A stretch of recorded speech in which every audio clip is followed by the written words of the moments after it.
أستغفر الله العظيم الذي لا إله إلا هو الحي القيوم وأتوب إليه.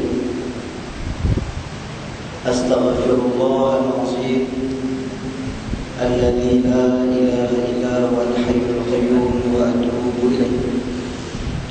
أستغفر الله العظيم الذي لا إله إلا هو الحي القيوم وأتوب إليه.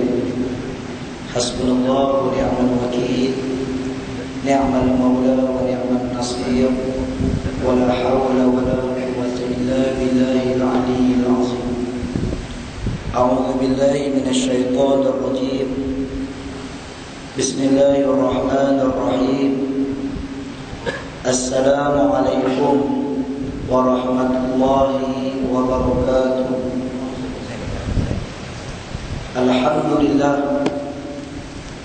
الحمد لله الذي أرسل رسوله بالهدى ودين الحق ليظهره على الدين كله وكفى بالله شهيدا. أشهد أن لا إله إلا الله وأشهد أن سيدنا محمدا عبده ورسوله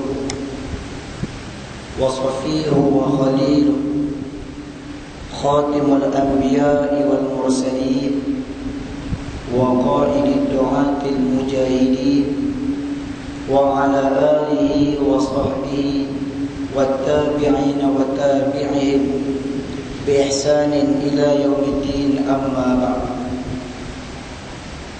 أيها الناس اسمعوا اتقوا الله، أوصيكم وإياي بتقوى الله، فقد فاز المتقون. قال الله سبحانه وتعالى في محكم التنزيل: أعوذ بالله من الشيطان الرجيم. بسم الله الرحمن الرحيم. وما محمد إلا رسول قد خلت من قبله الرسل أفإن مات أو قتل انقلبتم على أعقابكم ومن ينقلب على عقبيه فلن يضر الله شيئا وسيجزي الله الشاكرين. Tidaklah Muhammad itu, kata Allah, melainkan ia hanyalah pesuruh Allah. Perginya Muhammad itu seperti mana perginya para nabi dan para rasul sebelum Muhammad. Sama ada diwafatkan oleh Allah Subhanahu wa taala ataupun mati terbunuh dalam medan peperangan. Barang siapa yang apabila perginya Muhammad kembali kepada ajaran nenek moyangnya, yakni meninggalkan ajaran yang dibawa oleh Muhammad, falan yadurrallaha syai'an, tidak sedikit pun memberi kesan kepada keagungan dan kekuasaan Allah Subhanahu wa taala. Bahkan Allah memberikan rahmat dan rezekinya berlimpah ruah kepada orang-orang yang bersyukur. Sadaqallahul azim. Surah Ali Imran ayat 144. Yang dikasihi lagi dihormati yang berbahagia Tuan Pengurusi Masjid Jamek Tasik Gelugul, Ustaz Khairul Anwar, seluruh ahli jawatan kuasa, imam, seluruh para pegawai masjid yang bertugas, muslimin, muslimat, hadirin dan hadirat, tetamu Allah yang dirahmati lagi dikasihi Allah Subhanahu wa taala. Alhamdulillah, marilah sama-sama kita membasahi lidah kita. Kita meringankan seluruh anggota tubuh badan kita bagi merafakkan kesyukuran kehadrat Allah Subhanahu wa taala di atas segala kurniaan nikmat yang dianugerahkan Allah kepada kita. Sama ada sejak kita dilahirkan hinggalah kita dimatikan oleh Allah Subhanahu wa ta'ala. Maka menjadi tuntutan kepada kita, hadirin dan hadirat yang dirahmati Allah, adalah anishkur lillah. Bersyukurlah kamu kepada Allah Subhanahu wa ta'ala. Wa man yashkur fa innama yashkuru li nafsi. Barang siapa yang bersyukur kepada Allah, maka syukurnya itu untuk dirinya sendiri. Allah minta kita bersyukur kepada Allah dalam surah Luqman ayat 12. Untuk nak menjadikan kita ini manusia yang bersyukur di atas segala nikmat yang dianugerahkan oleh Allah Subhanahu wa ta'ala. Allah tidak minta kita menghitung, mengira ataupun membilang nikmat-nikmat yang Allah anugerahkan kepada kita. Kerana apa? Kerana tidak ada kemampuannya kita untuk melakukan hal yang demikian. Kerana firman Allah Subhanahu wa ta'ala, wa in ta'uddu ni'matallahi la tuhsuha. Sesungguhnya sekiranya kamu menghitung segala nikmat yang dianugerahkan oleh Allah Subhanahu wa ta'ala, maka nescaya kamu tidak dapat menghitungnya. Maka yang dipinta, yang disuruh, yang diperintahkan oleh Allah Subhanahu wa ta'ala kepada umat manusia adalah untuk bersyukur. Kerana bersyukur kepada Allah Subhanahu wa ta'ala adalah untuk kebaikan diri manusia itu sendiri. Di antara kebaikan syukur yang kembali kepada diri manusia itu sendiri adalah la in syakartum la azidannakum. Barang siapa yang bersyukur kepada Allah, Allah akan tambah nikmatnya. Kata ulama, hal ta'rifuna al-wa'uda arba'ah rabbaniyah. Adakah kamu mengetahui, adakah kamu mengerti akan janji Allah Subhanahu wa ta'ala yang 4 dalam Al-Quran? Salah satunya janji Allah Subhanahu wa ta'ala, la in syakartum la azidannakum. Barang siapa yang bersyukur, pasti aku akan tambah nikmatnya. Maka nikmat yang Allah tambah kepada kita adalah untuk diri kita sendiri. Yang nikmat ini adalah janji Allah yang Allah pasti tepati, bukan cepati. Yang janji Allah, innallaha la yukhliful mi'ad. Sesungguhnya Allah tidak pernah menyalahi janji. Kerana Allah bukan makhluk dan bukan manusia. Apabila Allah kata sekiranya ada hamba Allah yang bersyukur, maka aku akan tambah nikmatnya. Allah akan tambah nikmatnya untuk siapa? Untuk kita. Tetapi sebaliknya, sekiranya kita tidak bersyukur, Allah bagi nikmatnya pada kita, tetapi Allah bagi sajakah? Allah tetap teruskan pemberian rezekinya kepada kita, tetapi Allah bagi sajakah? Tak. Wala in kafartum inna azabi lasyadid. Dan barang siapa yang kufur, yakni tidak bersyukur dengan nikmat yang Allah berikan kepadanya, maka tunggulah azab yang pedih daripada Allah Subhanahu wa ta'ala. Maka hadirin dan hadirat yang dirahmati Allah, saya sangat beruntung dan saya sangat bersyukur kerana dapat hadir di Tasik Gelugur ini untuk mengimarahkan rumah Allah Subhanahu wa ta'ala.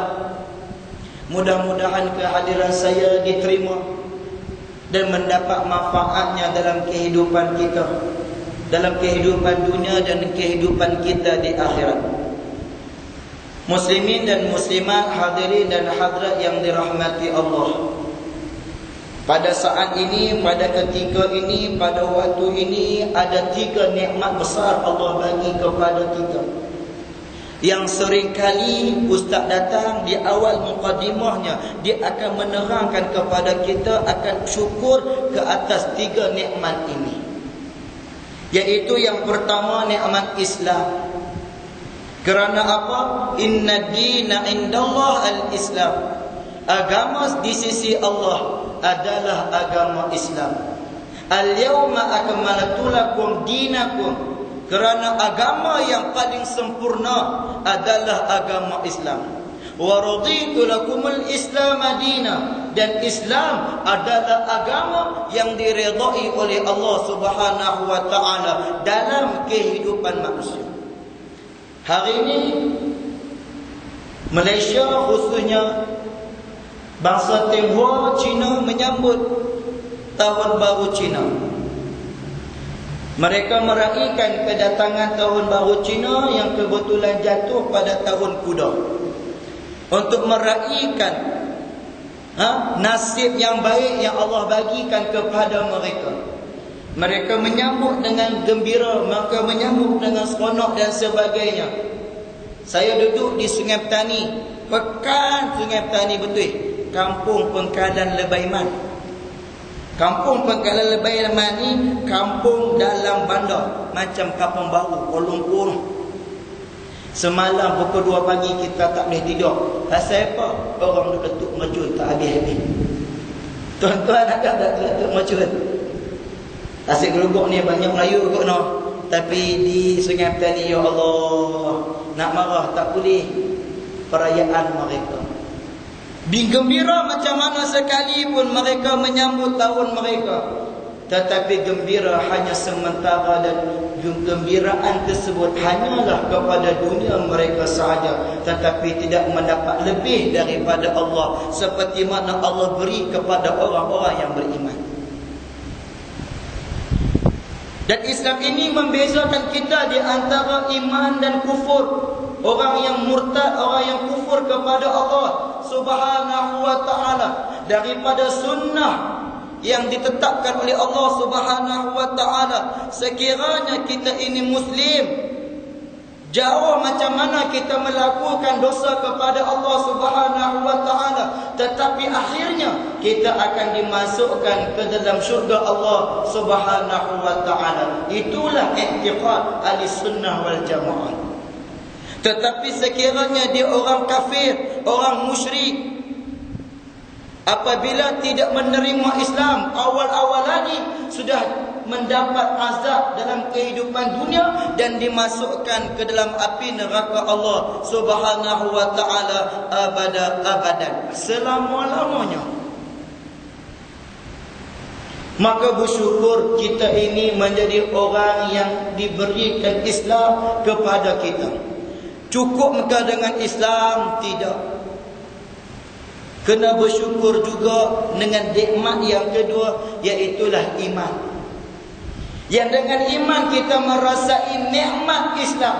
Dengan iman kita merasai nikmat apa yang datang daripada Allah. Kerana iman tasdiqu bil qalbi wal amalu bil jawarih. Kita membenarkan dengan hati kita apa yang datang daripada Allah, apa yang datang daripada Nabi, dan kita melakukan dengan bentuk tindakan dan amal perbuatan. Nak menunjukkan bahawa aku bersyukur dengan Islam yang Allah bagi kepada aku, maka aku kena beriman kepada Allah Subhanahu wa ta'ala. Dulu masyarakat Melayu Islam zaman 50-an, 60-an, 70-an, kalau sebut bangsa Melayu confirm Islam. Dalam perlembagaan negara pun agama rasminya adalah agama Islam. Tidak boleh dinafikan dan tidak boleh digubal oleh mana-mana bangsa dan mana-mana kaum. Tetapi sekarang kita tak boleh nak bangga kalau sebut bangsa Melayu Islam. Kerana apa? Banyak bangsa Melayu kita ini yang sudah tidak beragama Islam. Dan yang paling dahsyat sekali, berapa banyak padri-padri Melayu yang ada di semenanjung tanah air kita ni, dan ada yang berdakwah di sebelah Sabah Sarawak untuk mengkristiankan orang-orang yang berada di sana. Mana mungkin kita boleh mengatakan orang Melayu confirm Islam. Tapi dulu, ya, dulu kita bangga sebut saja bangsa Melayu, bangsa pertama dalam dunia, sebut saja bangsa tersebut akan dinisbahkan agamanya adalah agama Islam. Arab dah, Walaupun Islam diturunkan kepada bangsa Arab, Nabi lahir daripada bangsa Arab, tetapi kalau sebut Arab, tak semestinya Islam. Ada Kristian, ada Yahudi, ada mulhidin yang tidak bertuhan. Tetapi Melayu dulunya adalah Islam, tetapi sekarang tidak. Pasal apa kita mudah menolak Islam? Kerana kita mudah menerima Islam. Itu jawapan yang mudah. Sebab apa? Kerana kita lahir daripada masyarakat Islam, kita lahir daripada negeri Islam, negara Islam, pemimpin Islam. Tetapi akhirnya kita mudah melepaskan Islam dalam kehidupan kita. Kerana apa? Kita tidak masukkan Islam dengan iman kepada Allah Subhanahu wa taala. Sebab itulah suatu hari Arab Badui bertemu dengan Nabi sallallahu alaihi wasallam, dia mengatakan dia beriman, tetapi Nabi tegur dia, hang tidak lagi beriman, tetapi hang baru Islam. Tidak cukup dengan Islam, kita kena masuk pada nikmat yang kedua Allah bagi kepada kita, nikmat iman, iaitulah halawatul iman fil ibadah, fil haya, fid dunya wal akhirah. Kita merasai nikmat iman tersebut yang membawa kita melakukan ibadah dalam kehidupan dunia dan kehidupan kita di akhirat. Orang yang beriman sahaja mempertahankan Islam, dan orang yang beriman sahaja berpegang teguh dengan Islam yang Allah anugerahkan kepadanya. Tetapi cukupkah dengan iman? Dah. Kena naik ke tahap yang lebih tinggi, yang Allah Subhanahu wa taala sebut dalam banyak ayat Al-Quran. Apabila dimulai seruan kepada orang-orang yang beriman, pasti akan datang selepasnya perkataan ittaqullah. Bermakna nikmat yang ketiga yang perlu kita kena kecapi. Perkara yang perlu kita kena dapat dalam kehidupan kita adalah nikmat ketakwaan kepada Allah. Kerana apa? Wa tazawwadu fa inna khairaz zadi taqwa. Dia menjadi bekalan yang terbaik dalam kehidupan dunia dan kehidupan kita di akhirat. Bukan sekadar bekalan. Wa man yattaqillaha yaj'al lahu makhraja wa yarzuqhu min haitsu la yahtasib. Memudahkan datangnya rezeki kepada kita dengan 1001 saluran, 1001 jalan. Adakah sekadar itu sahaja? Tak.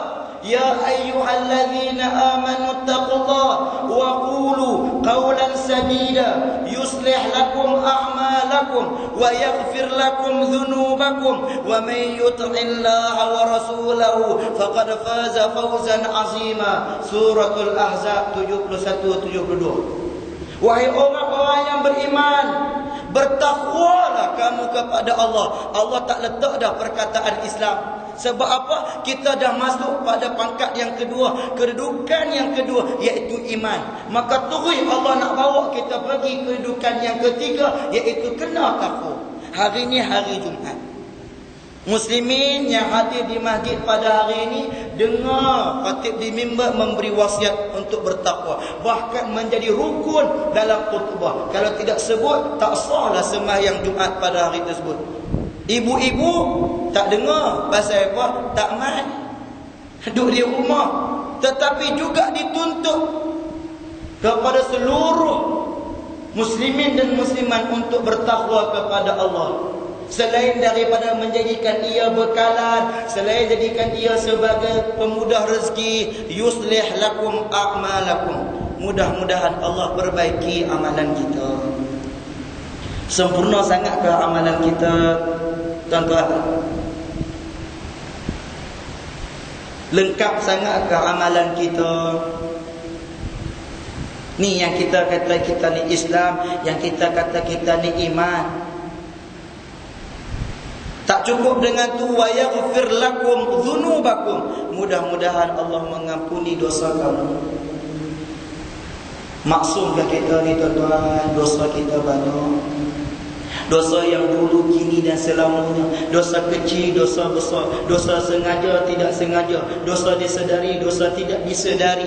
Dosa dengan Allah, dosa dengan makhluk. Dosa dengan seluruh manusia-manusia yang lain. Banyak sangat dosa kita ni dengan Allah. Banyak sangat dosa kita ni dengan sesama manusia. nak bagi Allah ampun kita macam mana tuan-tuan? Ittaqullah, bertakwa kepada Allah. Ini kejayaan yang terbaik dalam kehidupan orang Muslim, dalam kehidupan orang mukmin untuk bertemu dengan Allah Subhanahu wa taala. Kerana apa? Apabila berada di akhirat kelak, tidak ada apa yang mereka bawa melainkan biqalbin salim, hati yang tenang, hati yang sejahtera. Hati yang tenang dan hati yang sejahtera ini datangnya daripada orang-orang yang bertakwa. Ini nikmat yang besar Allah bagi kepada kita tuan-tuan. Tetapi di sebalik tiga nikmat yang besar ini, ada satu lagi nikmat yang paling besar melebihi ketiga-tiga nikmat. Kita baru meninggalkan bulan Rabiul Awal.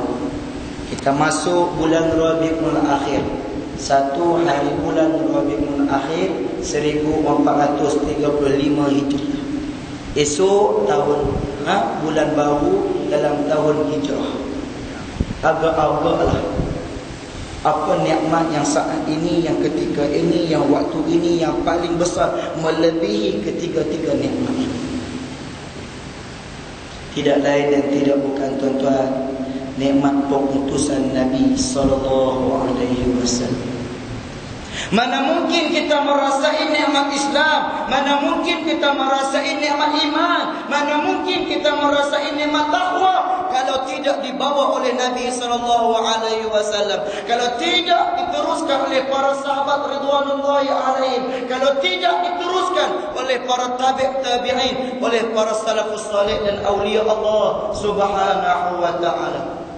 Bagaimana susah payahnya Nabi 13 tahun di Mekah Al-Mukarramah, 10 tahun di Madinah Al-Munawwarah, 23 tahun sepanjang kehidupan Nabi, sehinggalah usia Nabi 60 tahun. Kata sebahagian riwayat 63 tahun, kata sebahagian riwayat Allah wafatkan Nabi sallallahu alaihi wasallam. Yang sampai kepada kita tidak Nabi, tapi yang sampai kepada kita Al-Quran dan Sunnah. Yang dalam Al-Quran dan Sunnah itulah membawa kita kenal kepada Islam, kenal kepada iman, kenal kepada takwa. Maka sempena dengan kedatangan Maulidur Rasul yang lalu, tidak ada lagi yang saya nak ajak diri saya sendiri dan kita semua tuan-tuan untuk kita bersyukur di atas pengutusan Nabi sallallahu alaihi wasallam. Yang pengutusan Nabi kepada manusia ini bukan seperti pengutusan Nabi dan Rasul terdahulu. Walaupun Nabi dan Rasul terdahulu mereka adalah Nabi Allah, mereka adalah Rasulullah, mereka diberikan mukjizat, mereka diberikan wahyu, tetapi peranannya sangat berbeza dengan peranan Nabi sallallahu alaihi wasallam.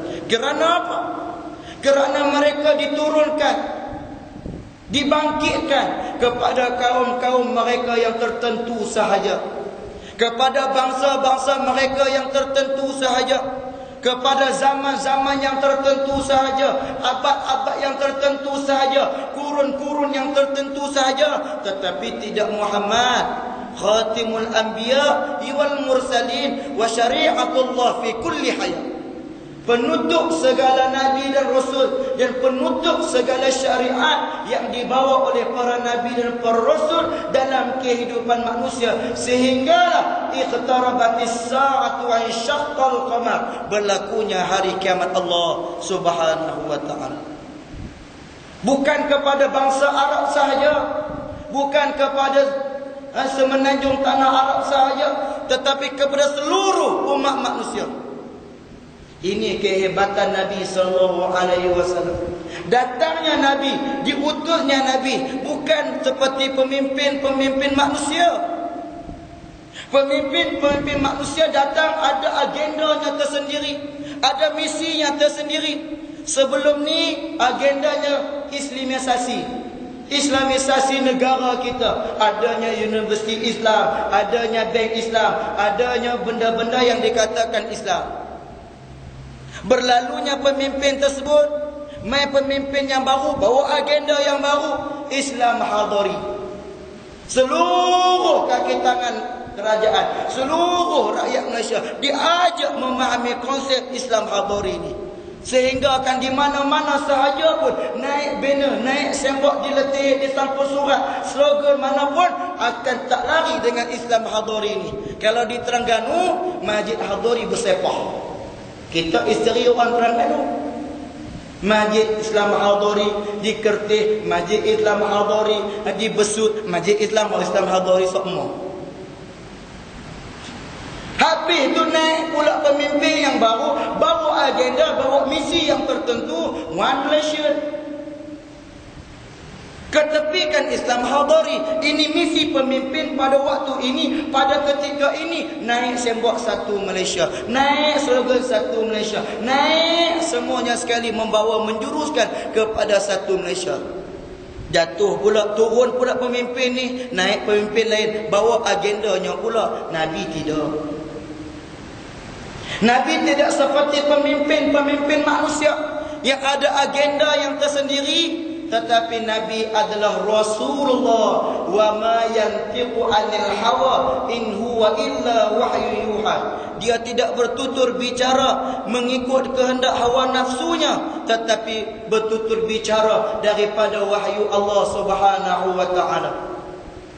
Nabi datang membawa 3 misi utama kepada manusia yang menjadikan transformasi besar dalam kehidupan manusia.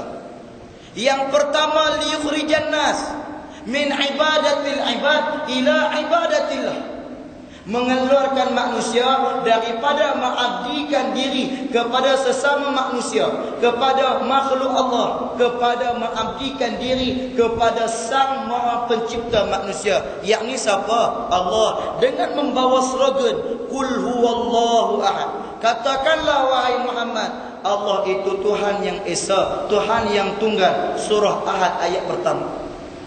Yang kedua, Nabi datang liyukhrijan nas min jawril adyan ilal adlil Islam. Mengeluarkan manusia daripada penyelewengan, kezaliman, penindasan, agama-agama manusia yang terdahulu, yang diseleweng daripada nabi-nabi mereka kepada keadilan dan kesejahteraan dengan membawa slogan wa ma arsalnaka illa rahmatan lil alamin. Tidak aku utuskan kamu wahai Muhammad melainkan memberi rahmat kepada umat. Yang dikatakan rahmat kepada umat ni apa dia?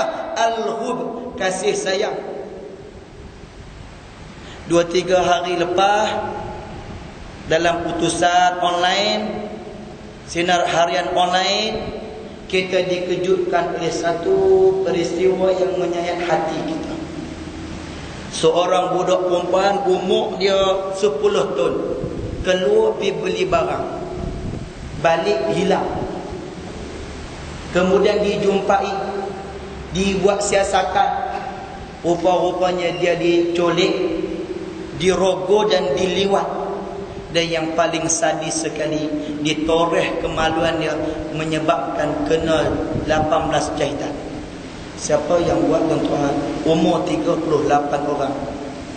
Mana kasih sayang yang perlu ada kepada manusia? Budak 10 tahun. Man laisa minna man lam laisa minna man lam yarham saghiran. Bukanlah daripada Nabi kami, kata Nabi SAW, orang yang tidak mengasihi anak-anak kecil.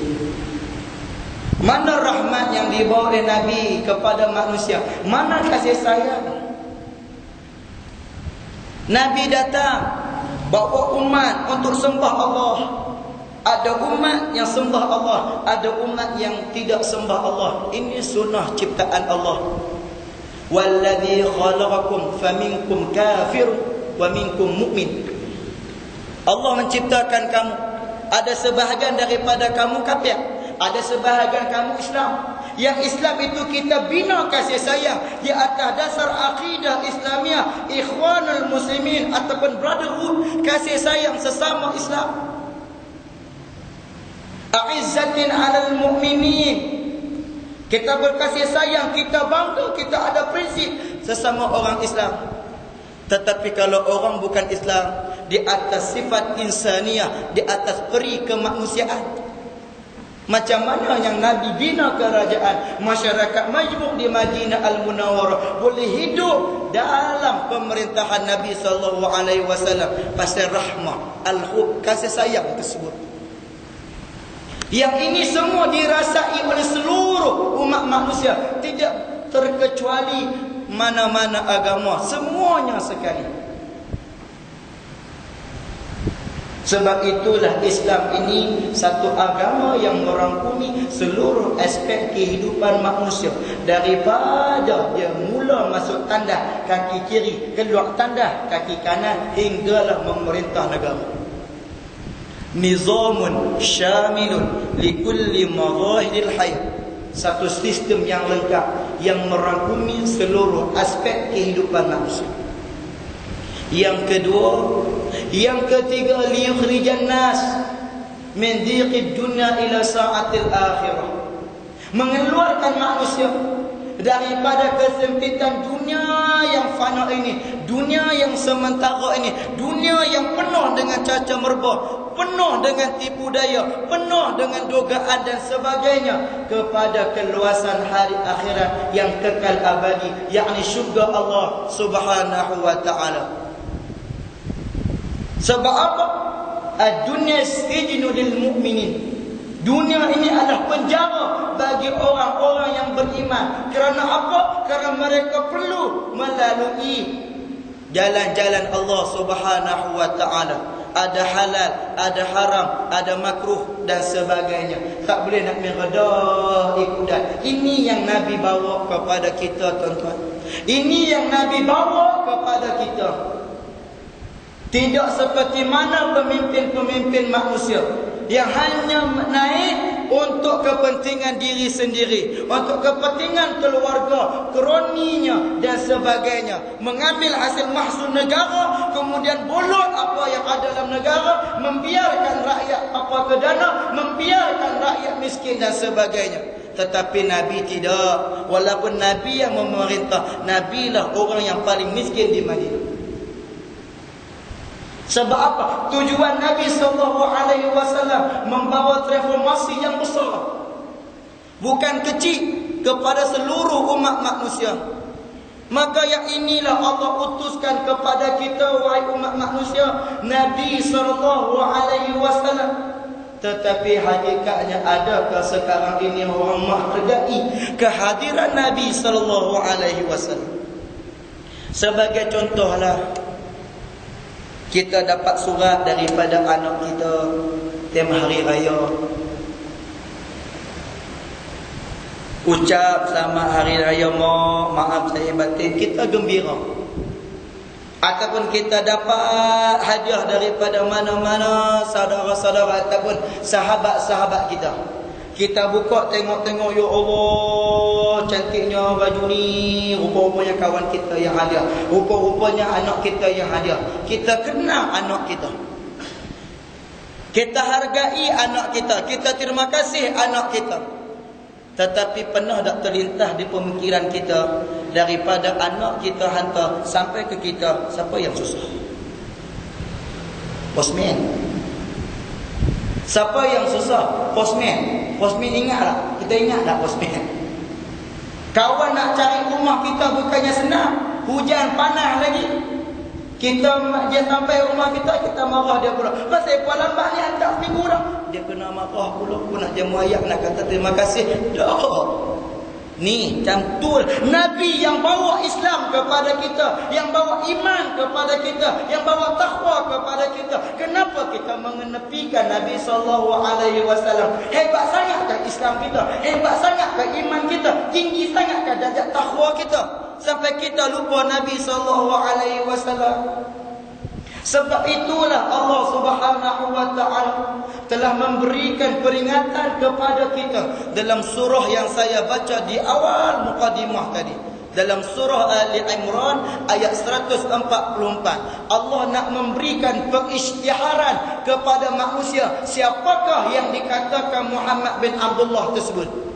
Biarlah manusia memberikan 1001 nikmat dan title kepada Nabi.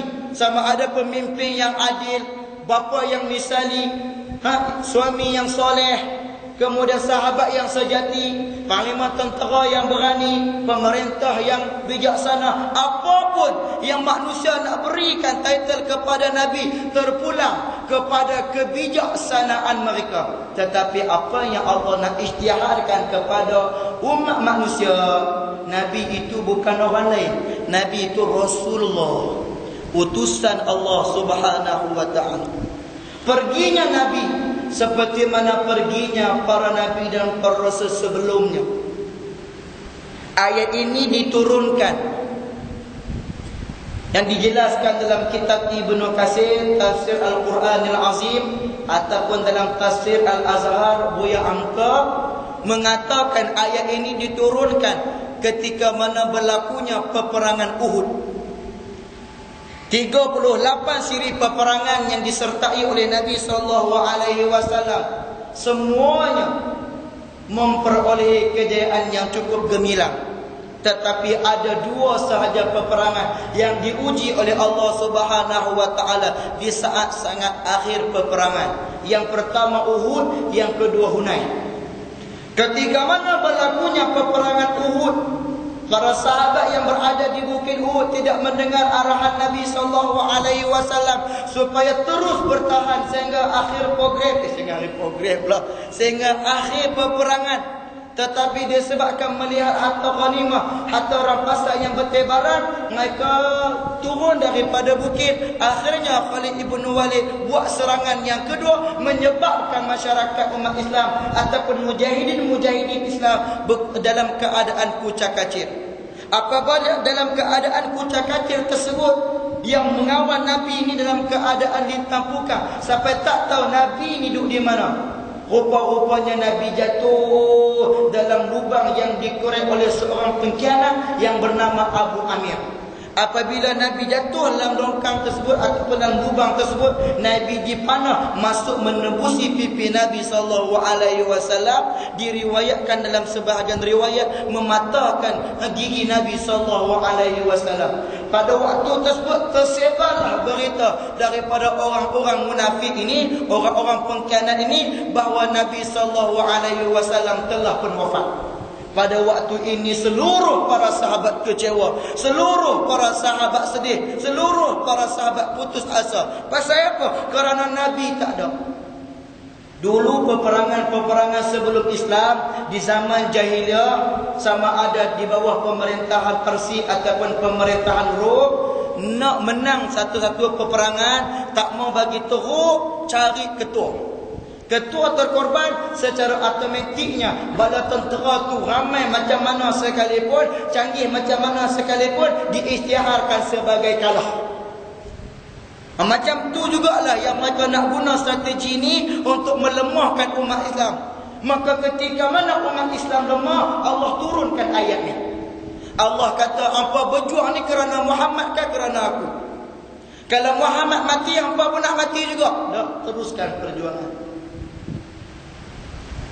Barang siapa yang apabila Muhammad mati, sama ada diwafatkan oleh Allah ataupun terbunuh dalam medan peperangan, dia berputus asa, dia kecewa, menyebabkan dia kembali kepada ajaran nenek moyangnya, yakni murtad daripada Islam, maka falan yadurrallaha syai'a, sedikit pun tidak memberi kesan kepada Allah. Allah nak bagi kalah ke dak? Peperangan tersebut Allah bagi kalah ke dak? Allah kurang ke kehebatan Allah dah? Allah kurang ke keizahan Allah ke dah? Nabi kurang ke kenabian dia dah? Ni umat kita di akhir zaman ini, 1400 tahun yang lalu Nabi meninggalkan kita. Sekarang kita ketiadaan Nabi. Nabi tinggalkan kita ulama. Ulama mewarisi Nabi, membawa Al-Quran dan Sunnah kepada kita. Kita mengenepikan kepimpinan ulama. Maka adakah rugi kepada Allah? Kita tidak mahu melaksanakan hukum hakam Allah. Allah rugi ke? Allah tak rugi pun. Sekiranya masyarakat Melayu Islam di Malaysia ni tak mahu melaksanakan hukum hakam Allah, banyak sangat alasan. Masyarakat majmuk lah, suasana tak kondusif ke, Allah hantar masyarakat Melayu Brunei nak laksanakan Islam. Maka Allah bagi kekuatan kepada Sultan Hasanul Bolkiah untuk melaksanakan syariat Allah Subhanahu wa taala. Hasil melaksanakan syariat, Allah turunkan 50% kes jenayah di negara Brunei, dan Allah timbulkan 6 telaga minyak yang tidak habis makan sehingga 300 tahun. Allahu Akbar. Allah rugi ke? Ni kita yang tinggal sunnah Nabi ni, Allah rugi ke? Nabi rugi ke? Nabi kecewa ke? Tak. Ya ayyuhallazina amanu taqu, ya ayyuhallazina amanu may yartadda minkum an dini fasawfa ya'tillahu biqaumin yuhibbuhum wa yuhibbuna. Wahai orang-orang yang beriman, kata Allah. Siapa ni? Kita ni tengah beriman, insya-Allah. Sekiranya kamu keluar daripada agama Allah, fasawfa ya'tillahu biqaumin, Allah akan datangkan satu kaum yang mereka mengasihi Allah, Allah mengasihi mereka. Wa in tatawallaw yastabdil qauman ghairakum thumma la yakunu amsalakum. Surah Muhammad ayat terakhir. Mereka tu ramai tak macam kamu. Kamu nak laksanakan hukum Allah, banyak sangat alasan, tak ada masalah. Allah mai satu bangsa lain, maka laksanakan hukum Allah, tak banyak alasan pun.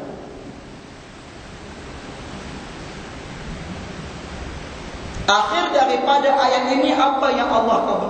Wa sayajzillahu syakirin. Bahkan Allah memberikan berlipat kali ganda nikmatnya kepada orang-orang yang bersyukur.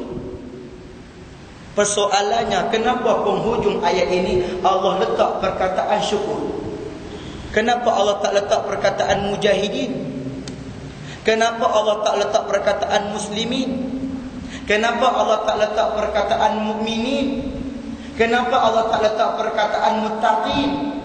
Kenapa Allah tak letak perkataan salihin? Kenapa Allah tak letak perkataan mukhlisin? Tetapi kenapa Allah letak perkataan syakirin?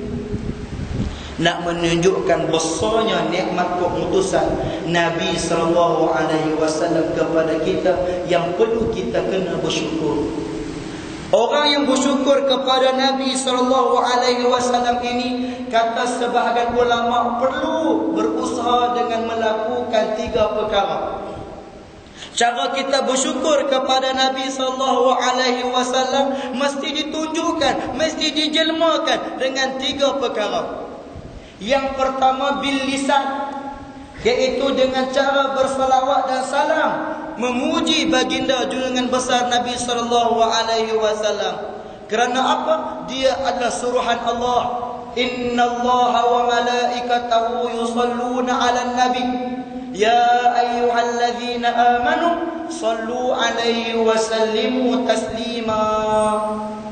Sesungguhnya Allah dan para malaikat bersolawat ke atas Nabi. Maka hendaklah wahai orang-orang yang beriman, kamu berselawat dan mengucapkan salam ke atas Nabi. Man shalla alayya marrah sallallahu alaihi biha asyar. Barang siapa yang bersalawat ke atasku dengan 1 salawat, Allah akan salawat baginya dengan 10 salawat. Apa salawat Allah? Maghfiratullah, keampunan Allah kepada orang yang bersalawat. 2-3 menjok ini kita dihadiri oleh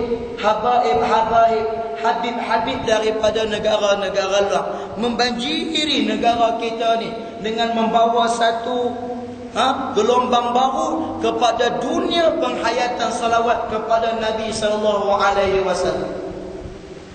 Sehingga akan ramai di kalangan anak-anak kita ni yang boleh bersalawat kepada Nabi SAW, yang gemar untuk beriyahanana, yang gemar untuk berkhasidah, yang gemar untuk berbahabat kepada Nabi SAW. Tiba-tiba ada sebahagian orang bid'ah sadaq, bid'ah dalalah, kullu bid'atin dalalah, kullu dalalatin finnar. Saya ambil Ustaz baca tadi. Dia kata bid'ah dalalah tak pernah dibuat orang. Dahlah sebelum ni buat perarakan sambutan Maulidul Rasul, Lah ni duk buat himpunan pula, duk berqasidah, duk berselawat pula, duk gendang sana, duk gendang sini, duk pakai baju putih, letak sorban di bau, pakai macam-macam minyak wangi, minyak atar pakai pula. Celak pula Allah. Akbar ni apa semua ni? Dia mula buat panah. Buat biasa saja. Alah cerita yang sebenar, yang Allah suruh berselawat dan sebagainya cukup. Yang tak buat Maulidur Rasul, Mahabbatur Rasul, Syama'il Muhammadiyah tu siapa? Nak tanya sikit ke orang yang cakap macam tu. Ayat innallaha wa malaikatahu yusalluna 'alan nabi ni berapa lama dah khatib di mimbar baca? Berapa lama dah khatib di mimbar baca ayat tu? Daripada sebelum masjid ni buat, sebelum masjid lama tu buat, sampai masjid baru ni buat, tak berhenti tu khatib baca ayat tu. Berapa banyak orang berselawat? Yang khatib duk baca ayat tu, duk tidur. Tiba-tiba orang bawa gelombang nak semarakkan cinta salawat pada Nabi, kita mula bertepik, kita mula kata benda-benda tak elok. Yang kita tu buat apa? Ni 2-3 hari ni Kedah bersalawat. Jangan ada buat main. Ada lagi Pening bersalawat ni. Pulau Pinang bersalawat ada lagi tak? Ada tak? Ni pula lepas ni 2-3 hari ni Kedah bersalawat. Hebat Kedah ni, makmur. Sebab apa? Kedah bersalawat. Alhamdulillah.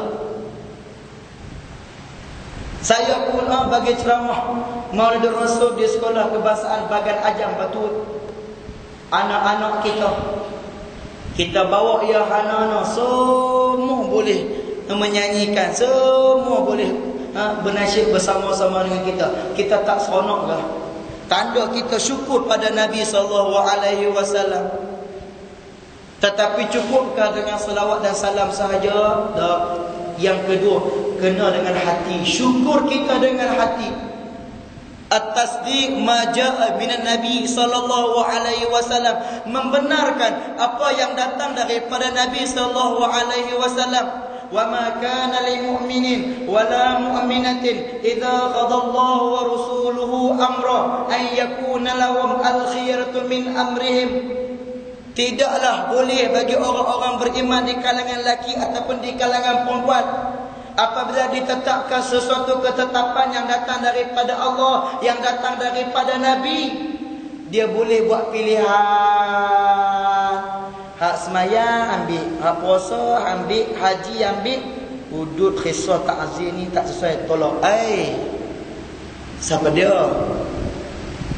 Innama kana qaulal mu'minina idza du'u ila Allah wa rasulihi liyahkum bainahum an yaqulu sami'na wa ata'na. Surah Nur ayat 51. Tidaklah ada perkataan orang-orang yang beriman itu apabila diseru kepada Allah dan diseru kepada Rasul mereka, dan Rasul mereka memutuskan sesuatu ketetapan dalam kehidupan mereka, melainkan perkataan yang keluar daripada mulut mereka itu sami'na wa ata'na. Kami dengar dan kami patuh. Maka tidak dapat tidak ni kita menerima Nabi SAW dalam hati kita yang akan dijelmakan dengan bibir dan lisan kita. Dan yang ketiga, kita bersyukur kepada Nabi SAW bil jawarih, dengan tubuh badan kita ni, dengan cara kita mengamalkan segala sunnah yang ditinggalkan oleh Nabi SAW. Di antara cerita orang yang bersyukur, saya nak cerita pada malam ni sebelum mengakhiri kuliah kita pada malam ni. Ciri-ciri orang yang bersyukur ada pada cerita yang saya akan ceritakan ini. Yakni cerita ini berlaku sebelum Nabi SAW diangkat menjadi Rasul. Kata sebahagian ulama, dan itulah satu hari ada sekumpulan pedagang daripada Syam datang daripada Syam menuju ke kota Mekah Al-Mukarramah untuk berdagang. Sampai di satu persimpangan jalan mereka menjumpai seorang pemuda yang dalam keadaan tidak bermaya, dalam keadaan kusuk masai, dalam keadaan tidak ada kekuatan. Maka mereka ni ambil dan mereka sampai di Masjidil Haram, sampai di Mekah, mereka jual anak ni. Maka apabila anak ni dijual, pemuda ini dijual, dia sudah menjadi hamba. Kebetulan ada seorang wanita kaya di Mekah Al-Mukarramah yang bernama Khadijah binti Khuwailid berhajat untuk mencari seorang pemuda bagi membantu perniagaan ataupun bisnes dagangan dia, untuk dihantar barang-barang dagangan dia daripada Mekah ke Syam. Maka dia minta pembantunya Ummu Aiman pergi ke pasar mencari siapa-siapa yang boleh, yang layak beli. Di Mekah Al-Mukarramah ni banyak pasar-pasar. Macam kita lah zaman sekarang ni, ada Tesco, ada Giant, ada mall sana mall sini dah. Di sana pun banyak. Di antara pasar raya yang paling masyhur pada waktu tersebut bukan Tesco, Unqas, Suqul Unqas. Di sini tempat di mana penyair-penyair Arab mengumandang dan berjual beli syair-syair mereka. Termasuk di sini juga berlakunya perdagangan manusia. Sebab apa? Perdagangan manusia pada waktu tersebut lebih mendapatkan keuntungan daripada berdagang benda-benda yang lain. Sama dengan cerita tiga Abdul Jamal Pak Tongkol, saudagar minyak, saudagar jual unta, akhirnya terkejut, wow mahal. Abdul Wahab beli dua orang abang dia daripada dia, sehingga dia mengatakan lebih baik aku jual orang daripada jual unta. Pernah tengok tak cerita Abdul Wahab, Abdul Wahid? Macam tu lah orang zaman dulu dilelang.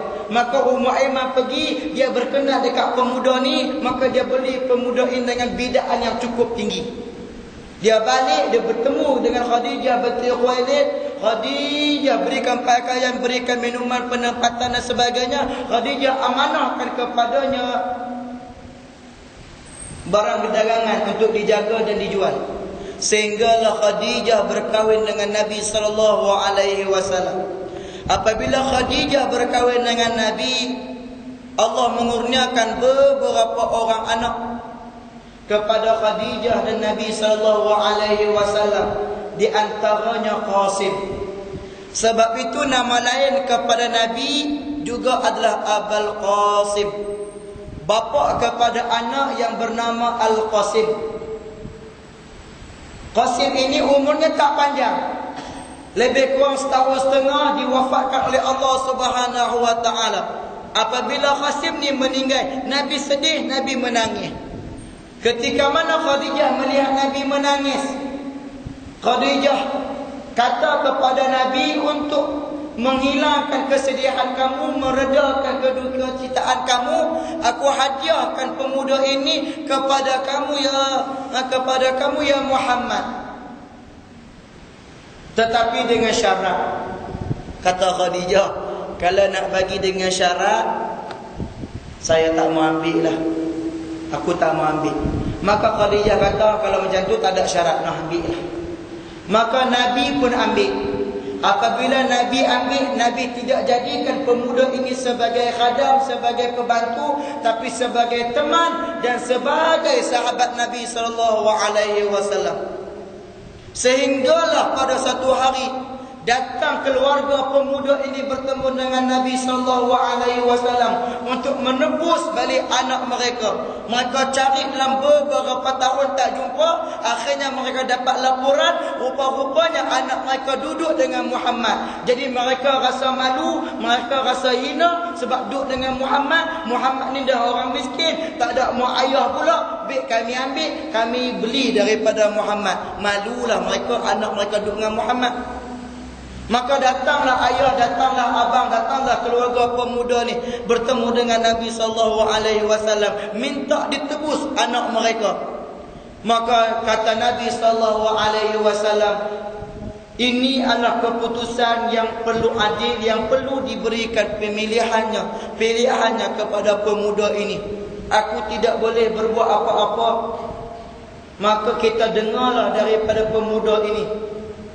Nabi pun rasa sedih nak kembalikan pemuda ini kepada keluarganya. Maka Nabi pun panggil pemuda ini. Nabi kata pemuda ini, hal ta'rifu man hadha wa man hadha wa man hadha? Adakah kamu mengetahui ni siapa dia, ni siapa dia, ni siapa dia? Maka pemuda itu kata, araftu hadha abi wa hadha akhi wa hadha ailati aw usrati. Ini bapa aku, ini mak aku, ini keluarga aku. Nabi ceritalah depa ni mai nak ambil hang daripada aku, nak tebui hang dengan beberapa bayaran. Sekarang ni aku tak boleh nak buat apa-apa. Keputusan aku serahkan kepada kamu. Kamu pilihlah kehidupan kamu. Kamu nak kembali kepada keluarga kamu ke, ataupun kamu nak duduk dengan aku. Maka apa kata pemuda ni? Apa kata pemuda ni? Tuan-tuan dan puan-puan yang dirahmati Allah, apa kata pemuda ni? Tak boleh jawab, lambat sikit habis. Nak habis lah. Tak boleh jawab, lambat sikit lah. Boleh jawab, kita berhenti. Pukul 9 kita abang nak berhenti. Tak boleh jawab, kita sambung lagi lah, insya-Allah balik ke nak. Apa jawab pemuda ni, tuan-tuan dan puan-puan yang dirahmati Allah? Wallahi ma bimuqtarin alaika abadan abadan. Demi Allah, aku tidak memilih kamu, tidak memilih selain daripada aku memilih kamu buat selama-lama. Subhanallah. Siapa pemuda ni tuan-tuan? Zaid. Siapa pemuda ni? Zaid bin Harisah. Siapa pemuda ni tuan-tuan? Zaid bin Harisah. Siapa Zaid bin Harisah tuan-tuan? Orang yang mempertahankan Nabi SAW ketika mana Nabi masuk ke Taif, dibaling dengan ketul batu, dihalau dan sebagainya. Yang membela Nabi pada waktu tersebut adalah Zaid bin Harisah. Kerana apa? Dia bersama-sama dengan Nabi SAW. Kerana dia bersyukur Allah Subhanahu Wa Taala memutuskan manusia semulia Nabi bersama-sama dengan dia. Dia nak pilih lagi ke selain daripada Nabi SAW? Apabila Zaid mengeluarkan kata-kata tersebut, Nabi SAW mengangkat Zaid sebagai anak angkat Nabi SAW, sehingga memberikan nama Zaid bin Muhammad SAW. Sehinggalah datang wahyu untuk mengharamkan, untuk membinkan anak tiri ataupun anak angkat kepada kita. Tak boleh.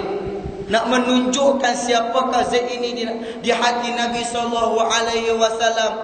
Daripada Zaid ini Allah kurniakan isteri kepada Zaid, Ummu Aiman. Siapa Ummu Aiman ni tuan-tuan? Pembantu Nabi SAW. Ummu Aiman juga ada ceritanya tersendiri yang menunjukkan bahawa dia bersyukur kepada kewujudan Nabi SAW. Satu hari, cerita lagi. Satu hari ketika mana di kota Madinah Al-Munawwarah, malam tersebut giliran rumah Hafsah binti Umar. Hafsah ini anak Umar. Umar tu khalifah Nabi, bapa mertua Nabi, juga sahabat Nabi. Sampainya Hafsah, Nabi pun tidur di rumah Hafsah. Kebetulan di rumah Hafsah tersebut adanya Ummu Aiman. Pada malam hari Nabi nak kencing, Nabi bangkit, Nabi keluar di pintu belakang untuk nak menunaikan hajat Nabi. Apabila Nabi buka pintu belakang, Nabi tengok keadaan suasana yang sangat sejuk, menyebabkan Nabi tak mampu nak keluar. Nabi tutup balik, Nabi cari bekah. Nabi kencing dalam bekah. Kemudian Nabi letak di belakang pintu rumah Nabi SAW. Lalu Nabi mengambil sedikit air yang disimpan oleh Ummu Aiman. Nabi basuh kemaluan Nabi. Kemudian Nabi ambil ayat semayang untuk qiyamul lail. Selesai hajat Nabi, Nabi bangkit, Nabi masuk ke dalam bilik semula. Ketika mana Nabi SAW sedang menunaikan solat qiyamul lail, bangkit Ummu Aiman. Kerana apa? Dahaga. Pergi ke dapur mencari air yang dia simpan. Cari-cari tak ada. Sehinggalah dia jumpa bekas yang ada air di belakang pintu belakang rumah Nabi SAW. Tanpa melihat panjang, berfikir panjang, dia pun minum. Lalu dia basuh bekas tersebut, letak di tempat letak bekas. Keesokan harinya Nabi solat berjemaah subuh di masjid, memberikan tazkirah kepada para sahabat. Lalu Nabi bergegas balik. Sampai di rumah, Nabi meluru masuk ke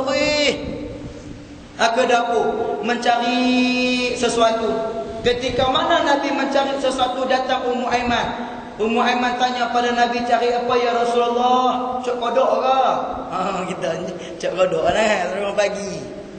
Ummu Aiman tanyalah pada Nabi, cari apa ya Rasulullah? Ma bahasta ya Rasulullah? Apa yang duk tengah cari ni? Rasulullah kata, aku duk tengah cari bekas air yang aku letak di belakang pintu ni. Hang nampak dah? Ummu Aiman kata, ya aku nampak. Di mana bekas ni? Bekas ni aku dah basuh. Air yang bekas ni, air yang dalam bekas ni aku dah minum. Senyum sampai ke telinga Nabi SAW. Lalu Nabi bersabda, wallazi nafsi biyadihi, demi diriku di bawah kekuasaannya, perutmu tidak akan dijakiti apa-apa penyakit buat selama-lamanya, dan kamu tidak akan disambar oleh api neraka Allah Subhanahu wa taala. Mendengar apa yang dikatakan oleh Nabi SAW, menangis Ummu Aiman. Ya Allah, kalau Nabi cakap macam tu kat kita tuan-tuan, pesan kita, menangis kita tuan-tuan. Menangis Ummu Aiman. Nabi kata macam tu. Nabi tanya, pasal apa hang menangis? Aku tak tahu pasal apa aku menangis. Yang paling penting hang doa kepada aku selamat dunia dan selamat akhirat. Maka tahu tak pasal apa aku doa hang macam ni? Ummu Aiman kata tak tahu. Ayat yang hang minum tu adalah ayat kencing aku. Senyum lebar Ummu Aiman. Ni kita bukan nak cerita kotor malam ni di masjid. Setengah orang ni dia fahaman ngotok lah Ustaz ni. Duk cerita kencing Nabi pasal apa? Ni kita nak cerita tu kencing Nabi. Kalau kencing mampu itu orang minum. Apatah lagi baru lepas makan buah petai buah bunuh. Abang, bini duk menjerit pada dapur. Pasal apa? Bau harim. Bau tu pasal kuning pula. Allah, ikan bertimbul kalau kita kencing. Ni kencing kita tu pun lawan Nabi. Ni ayat kencing Nabi selamatkan kita dunia akhirat. Takkan wahyu Nabi tak boleh nak selamatkan kita dunia akhirat. Ni tanda orang yang bersyukur kepada pengutusan Nabi SAW. Hasil daripada kehidupan Zaid bin Harithah dengan Ummu Aiman ini, Allah kurniakan seorang sahabat hebat kecil di kalangan Nabi di kalangan para sahabat Nabi SAW, iaitulah Zaid bin Harithah, iaitulah Usamah bin Zaid bin Harithah. Siapa Usamah ni? Panglima terakhir semasa hidup Nabi SAW. Panglima pertama semasa Khalifah Abu Bakar As-Siddiq. Kenapa dia hebat tuan-tuan? Lihat siapa pak dia, lihat siapa mak dia. nak menunjukkan itulah orang yang bersyukur di atas keputusan Nabi SAW. Maka hadirin dan hadirat yang dirahmati Allah, kembalilah kita untuk kita mensyukuri nikmat yang besar yang Allah berikan kepada kita, iaitulah Nabi SAW.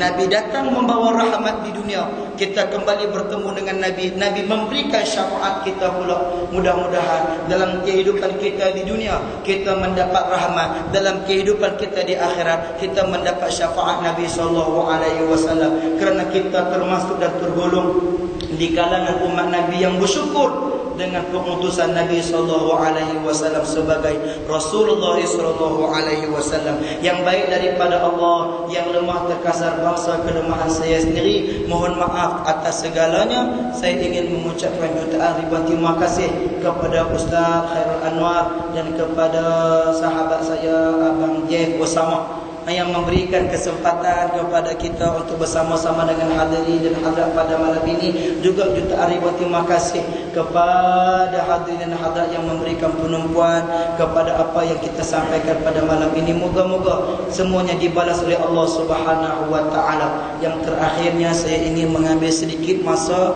untuk membuat sedikit pengumuman kepada mereka-mereka yang ingin mencari saham akhirat.